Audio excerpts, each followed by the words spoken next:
ایک بھائی یہ کہتے ہیں کہ اگر کسی نے اپنا غسل کرنا ہو اور وہ پورے جسم پر پانی بہا لے اور واش روم سے باہر آنے کے بعد پھر اپنے غسل کے 2 فرض ادا کر لے تو کیا اس طرح غسل ہو جائے گا؟ کیا حکم شرع ہے؟ تو دیکھیں بالکل ہو جائے گا۔ یاد رکھیں کہ وضو مکمل طور پر یا غسل کے تمام فرائض ایک ہی جگہ پر، ایک ہی مقام پر، ایک ہی وقت میں پورے کرنا یہ کوئی ضروری نہیں ہے۔ جب کسی کا وضو ٹوٹ جاتا ہے تو ہم کہتے ہیں کہ اس پر بے وضو پن طاری ہو گیا۔ جس پہ غسل واجب ہوتا ہے ہم کہتے ہیں اس پر حالت جنابت طاری ہو گئی۔ ایک ایسی حالت ہوتی جس کو آپ دیکھ نہیں سکتے اور ذہن سے آپ اس کو پہچان نہیں سکتے، یعنی کسی شخص کو دیکھ کر آپ یہ نہیں کہہ سکتے کہ یہ بندہ باوضو ہے، یہ بے وضو ہے، یہ حالت جنابت میں ہے، یہ نہیں کہہ سکتے۔ اس کا تصور شریعت نے پیش کیا ہے۔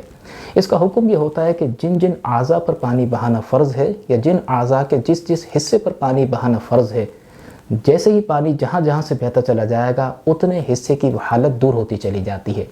آسان کر کے سمجھیں، مثال کے طور پر کوئی شخص وضو کرنا چاہتا ہے، چہرے پر پانی بہا لیا، ٹنکی میں پانی ختم ہو گیا اور کچھ دیر اس نے انتظار کیا یا کہیں اور جا کر اس نے اپنا وضو مکمل کر لیا تو بالکل ہو جائے گا، کیونکہ جب اس نے چہرہ دھو لیا تو چہرے کا بے وضو پن وہ زائل ہو گیا۔